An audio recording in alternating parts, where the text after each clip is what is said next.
तो आज के इस वीडियो में हम लोग देखेंगे रासायनिक अभिक्रिया, केमिकल रिएक्शन और इक्वेशन के बोर्ड एग्जाम पे आधारित बहुत ही ज़्यादा इंपॉर्टेंट क्वेश्चंस को। इसमें हम लोग बेसिकली पूरे चैप्टर को कवर करने वाले हैं, तो फटाफट से देखिए, हम लोग बहुत तेज़ी के साथ रिवीजन करने वाले हैं ताकि आपका पूरा पेपर कवर हो जाए। अब पहला प्रश्न अपने पास, संयोजन अभिक्रिया में क्या होता है? तो संयोजन अभिक्रिया में हमको पता है कि संयोजन अभिक्रिया में दो अभिकारक होते हैं और एकल उत्पाद का निर्माण होता है। इस प्रकार की अभिक्रिया को हम क्या बोलते हैं? संयोजन अभिक्रिया। यानी हमारा दो या दो से अधिक पदार्थ मिलकर एक पदार्थ का निर्माण करते हैं। ऑप्शन ये सही होगा। ठीक है, अगले क्वेश्चन पे चलते हैं। देखिए, अगला है हमारे पास कि निम्नलिखित में से कौन सी संयोजन अभिक्रिया का उदाहरण है? अभी अभी हमने देखा था संयोजन अभिक्रिया वही होगी जिसमें दो अभिकारक हो और एक उत्पाद हो, है ना। तो अगर आपके मन में आता है कि ये पहली अभिक्रिया कौन सी है, तो पहली अभिक्रिया हो जाएगी वियोजन अभिक्रिया, क्योंकि वियोजन अभिक्रिया में एकल अभिकारक एक से अधिक उत्पाद का निर्माण करता है ना। और ये अभिक्रिया किसकी हो जाएगी? तो इसको अगर आप देख पा रहे होंगे तो यहाँ Ag जो है विस्थापित कर दे रहा है सोडियम को, मतलब ये दोनों एक्सचेंज हो रहा है, ये इसके साथ जुड़ रहा है और ये इसके साथ जुड़ रहा है। इसका मतलब है कि ये द्विविस्थापन या अवक्षेपण अभिक्रिया का उदाहरण है। और अगर बात करते हैं हम लोग लास्ट वाली अभिक्रिया की, तो आप देख पा रहे हैं Fe जो है Cu को भगा दे रहा है और Cu बेचारा किनारे बैठ जा रहा है, मतलब ये है अपने पास विस्थापन अभिक्रिया। अगले क्वेश्चन पे आ जाते हैं। कैल्शियम ऑक्साइड CaO को पानी में मिलाने पर कौन सा पदार्थ बनता है? तो कैल्शियम ऑक्साइड को पानी में जब मिलाते हैं, यानी CaO को जब हम लोग पानी यानी वाटर के साथ मिलाते हैं, तो हमें पता है CaOH का होल ट्वाइस बनता है। CaOH का होल ट्वाइस, जिसका उपयोग हम लोग करते हैं, जिसे हम बुझे चूने के नाम से भी जानते हैं या कैल्शियम हाइड्रोक्साइड भी कहते हैं। ठीक है, अब अगला आता है अपने पास क्वेश्चन कि प्रकाश अपघटन अभिक्रिया क्या है?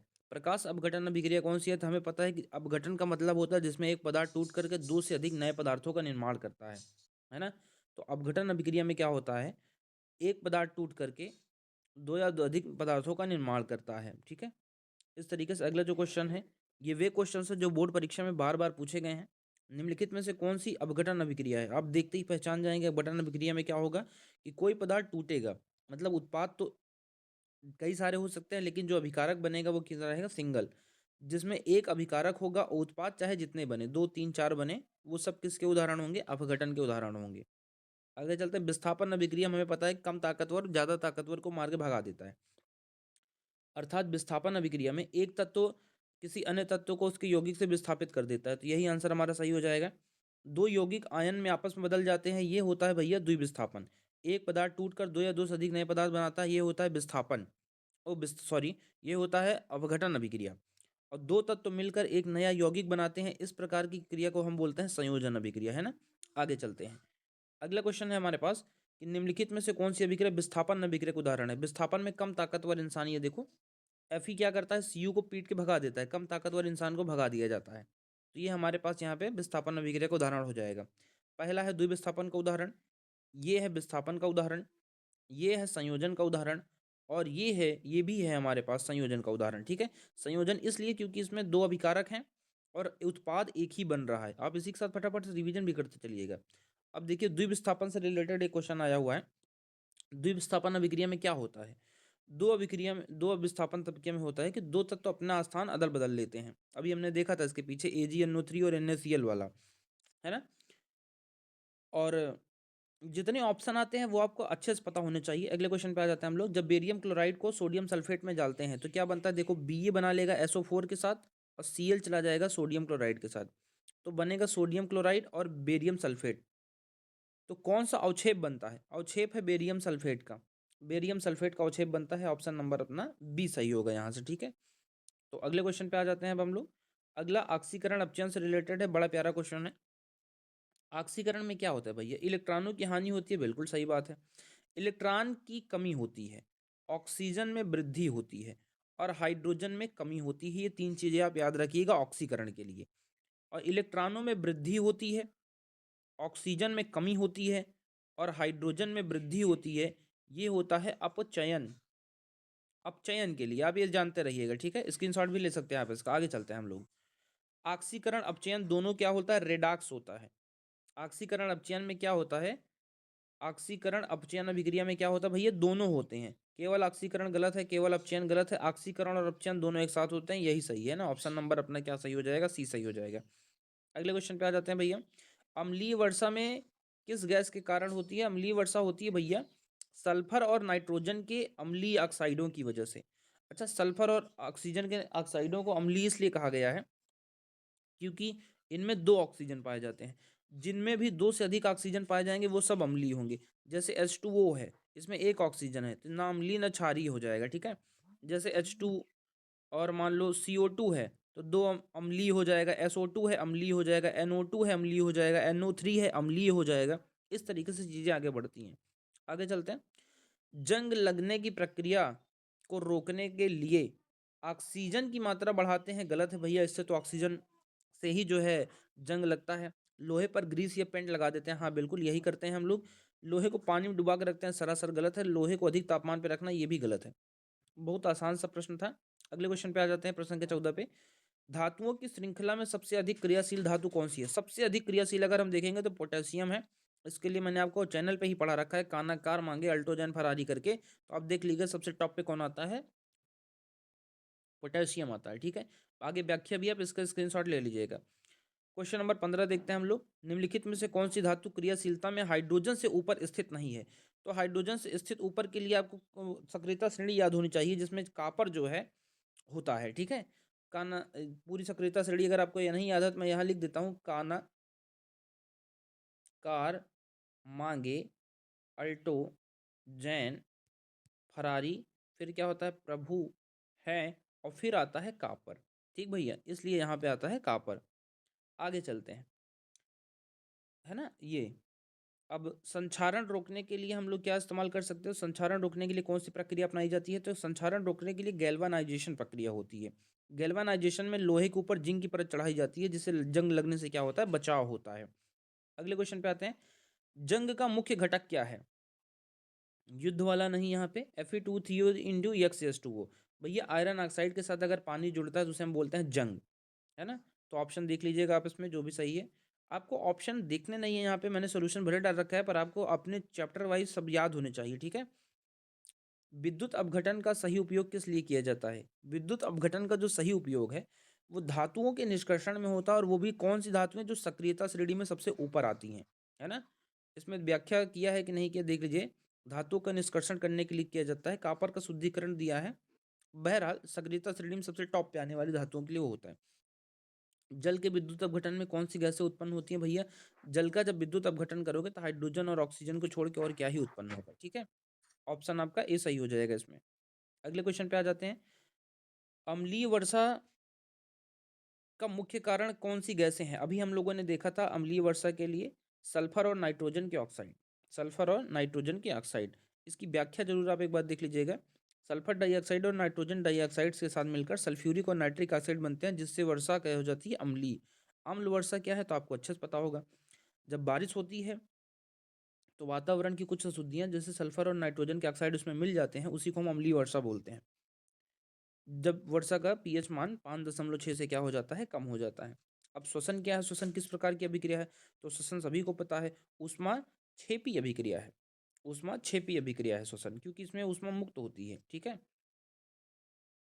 अब क्यों है तो आपको अच्छे से पता होगा। ग्लूकोज के साथ ऑक्सीजन की रिएक्शन करवाते हो आप, तो उसमें ऊर्जा उत्पन्न होती है। ये रिएक्शन आपको इसी चैनल पे मिल जाएगा, आप देख लीजिएगा कंप्लीट चैप्टर अगर पढ़ना चाहते हो तो। पर उतना समय नहीं अपने पास, बस फटाफट रिवीजन के तौर पे हम इस वीडियो को बना रहे हैं, ठीक है। प्रकाश संश्लेषण में मुख्य रूप से कौन सी गैस अवशोषित होती है? तो भैया प्रकाश संश्लेषण में जो सबसे मुख्य रूप से गैस इस्तेमाल होती है वो है कार्बन डाइऑक्साइड, ठीक। प्रकाश संश्लेषण बहुत इंपॉर्टेंट है। इस हिस्से का स्क्रीनशॉट लेके आप पढ़ जरूर लीजिएगा इसे। आगे बढ़ते हैं। रासायनिक समीकरण संतुलित करने की आवश्यकता क्यों होती है? भैया द्रव्यमान संरक्षण के नियम से। द्रव्यमान संरक्षण के नियम से हमें आवश्यकता इसलिए पड़ती है ताकि अभिकारक और उत्पाद तत्वों के परमाणुओं की संख्या क्या रहे, बराबर रहे। अब इसमें ऑप्शन में बीच में लाता हूं, ये देखिए। अभिकारक आकर्षक लगे, गलत है। अभी ताकि पदार्थ संरक्षण का नियम लग सके, बिल्कुल सही बात है। पढ़ने में आसान हो, एकदम सरासर गलत है।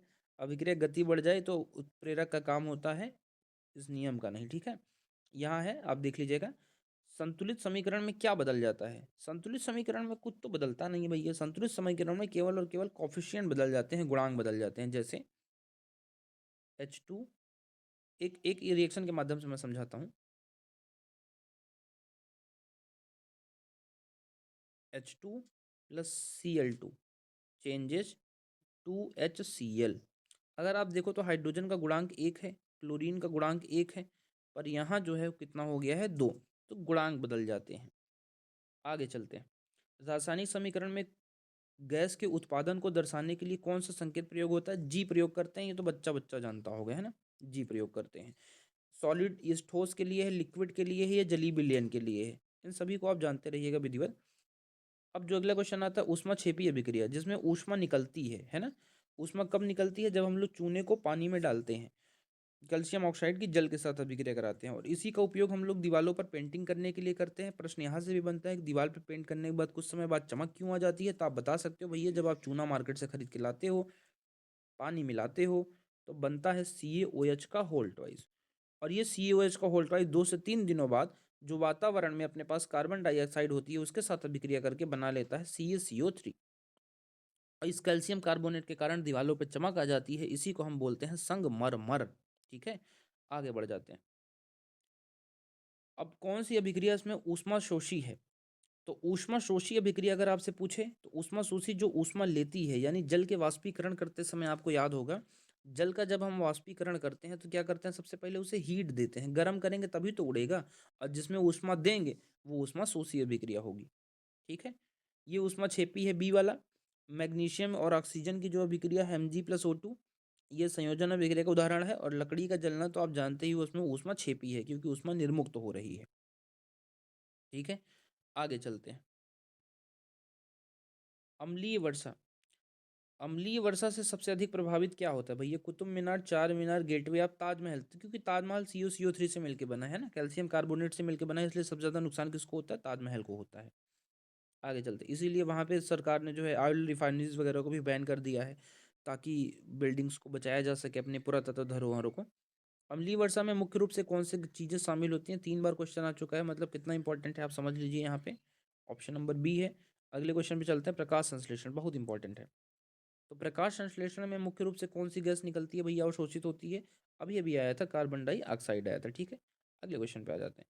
विद्युत अपघटन में कौन सी गैस उत्पन्न होती है?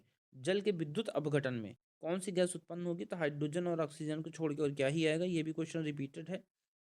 जल के विद्युत अपघटन में कैथोड पर कौन सी गैस निकलती है? कैथोड पे कौन सी गैस निकलती है? तो भैया कैथोड पे हाइड्रोजन होती है और एनोड पे ऑक्सीजन होती है, ये आप याद रखिएगा। ठीक है, अगले क्वेश्चन में आ जाते हैं।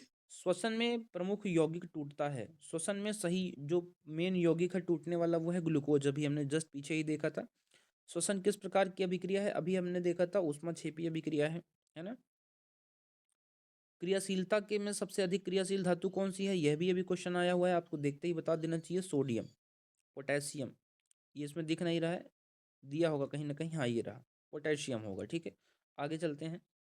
निम्नलिखित में से कौन सी धातु क्रियाशीलता श्रेणी में हाइड्रोजन से भी नीचे आती है? कापर होती है, आना चाहिए, ये देखो देखते ही मार दिया करो खट से। निम्नलिखित में से कौन सी अभिक्रिया विस्थापन अभिक्रिया का उदाहरण है? विस्थापन में Zn+Cu पहला ही है अपने पास विस्थापन। ठीक है, आगे बढ़ चलते हैं। जब चूने के पानी और CO2 के संपर्क में आता है तो क्या बनता है? अभी मैंने आपको बताया था, कैल्शियम कार्बोनेट बनता है। ठीक है, आगे चलते हैं। ये देखो रिएक्शन भी इसने लिख दी है बढ़िया से, पर मैंने आपको पीछे ही बता दिया था कि कैल्शियम कार्बोनेट बनता है, जिसे संगमरमर बोलते हैं, जिसकी वजह दीवारों पर चमक आ जाती है। जंग लगना, जंग लगना किसका उदाहरण है भैया? जंग लगना संक्षारण का उदाहरण है, जो ऑक्सीजन और पानी की उपस्थिति के कारण ही जंग लगता है, आप ये जान लीजिएगा। ठीक है, आगे चलते हैं। जंग का रासायनिक सूत्र अभी थोड़ी देर पहले आया था, Fe2O3 × X2SO। ठीक, हाइड्रेट फेरिक ऑक्साइड इसका जो नाम भी होता है, आप देख लीजिए यहाँ से। अगले क्वेश्चन पे आते हैं हम लोग। संक्षारण को रोकने के लिए कौन सी विधि अपनाई जाती है? तो भैया संक्षारण को रोकने के लिए जल में बिल्कुल नहीं डुबोना चाहिए, ग्रीस या पेंट लगा सकते हैं, है ना। लोहे को ऑक्सीजन के संपर्क में रखना सरासर गलत है, लोहे पर अम्ल डालना, ये तीनों ही गलत है, अपना ऑप्शन नंबर बी सही हो जाएगा यहाँ से। बाकी तीन तो संक्षारण के कारण है, ना कि निवारण। ठीक, ये देखो यहाँ पे देख लीजिएगा।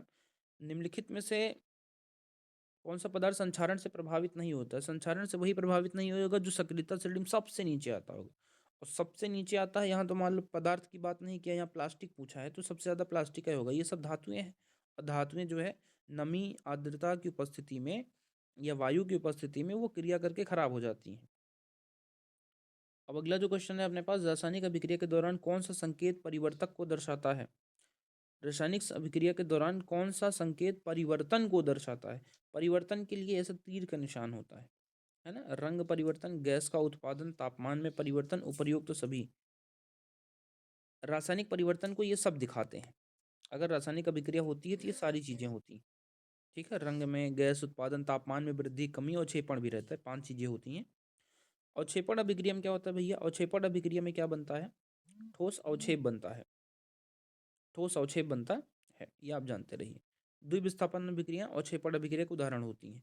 ये रिएक्शन हमें पीछे भी मिला था, बहुत इंपॉर्टेंट है। इसके साथ आपका फर्स्ट चैप्टर पूरा रिवीजन भी हो जाएगा। खट्टे फलों के साथ धातु के संपर्क में कौन सी गैस उत्पन्न होती है? खट्टे फलों के साथ धातु के संपर्क में कौन सी गैस उत्पन्न होती है? धातु में खट्टे फल मतलब अम्ल। तो जो धातु होगी, अगर खट्टे फल यानी अम्ल के साथ अभिक्रिया करेगी तो बनेगी हाइड्रोजन गैस। आप जानते रहिएगा, ठीक है बेटा। तो हाइड्रोजन गैस मतलब ऑप्शन नंबर ए सही है। आगे बढ़ चलते हैं, है ना। आगे चलते हैं। दही के जमने की प्रक्रिया रासायनिक अभिक्रिया है, तो दही का जमना रासायनिक परिवर्तन का उदाहरण है। आप इसे भी अच्छे से जानते रहिएगा, ठीक है। रसोई गैस रसोई गैस जलने पर कौन सी गैस उत्पन्न होती है? रसोई गैस जलने पर जो है कार्बन डाइऑक्साइड गैस उत्पन्न होती है, ठीक। आगे चलते हैं। एलपीजी के जलने पर CO2 और H2O बनते हैं या ऊष्माक्षेपीय अभिक्रिया है? ये आपके लिए मैंने लिखा हुआ है यहाँ पे, ऊष्माक्षेपी और ऊष्माशोषी से रिलेटेड अगला जो अपने पास क्वेश्चन है वो ये है कि निम्नलिखित में से ऊष्माक्षेपी अभिक्रिया का उदाहरण है। ऊष्माक्षेपी कौन सा होगा? जल का वाष्पीकरण नहीं होगा, बर्फ का पिघलना भी नहीं होगा क्योंकि उसमें ऊष्मा देना पड़ेगा। अमोनियम नाइट्रेट का जल में घुलना भी नहीं होगा क्योंकि इसमें भी हमें ऊष्मा की जरूरत पड़ती है। कैल्शियम ऑक्साइड का जल से अभिक्रिया करना, यानी जो चूना है वो पानी के साथ अभिक्रिया करता है, CaO, और H2O के साथ अभिक्रिया करता है तो CaOH का होल ट्वाइस बनाता है और इसमें ऊष्मा भी निकलती है ना। अगला जो क्वेश्चन आता है अपने पास क्या है? ऊष्मा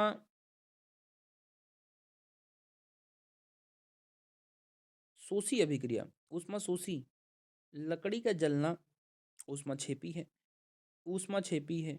प्राकृतिक गैस ऊष्माक्षेपी है। अमोनियम क्लोराइड का जल में घुलना ही ऊष्मा शोषी अभिक्रिया का उदाहरण है। और इस तरीके से हमारा जो 50वां क्वेश्चन है वो ये है कि कौन सी ऊर्जा अवशोषित करती है? कौन सी क्रिया ऊर्जा को अवशोषित करती है? ईंधन के जलने में ऊर्जा अवशोषित नहीं होती, इसमें भी नहीं होती, बर्फ के पिघलने में होती है भैया। बर्फ के पिघलना ये भी ऊष्मा अवशोषण नहीं होता यहाँ पे, क्यों? क्योंकि जो है बर्फ अपने आप से जब पिघलती है टेम्परेचर लेके तो ऊष्मा, खाना पकाने में हमें ढेर सारी ऊष्मा देनी पड़ती है। तो सही उत्तर है अपना ऑप्शन नंबर डी, है ना। यहाँ हमारा ये चैप्टर पूरी तरीके से कंप्लीट हो जाता है। उम्मीद है आपको ये पसंद आया होगा। अब जल्दी ही हम लोग लेके आएंगे सेकंड अम्ल क्षार के वीडियो। ऐसे धीरे धीरे मैं आपके सारे बहुविकल्पी क्वेश्चंस कंप्लीट करा दूंगा, वो चाहे मैथ के हों, साइंस के हों या फिर SST के हों। चलिए, धन्यवाद।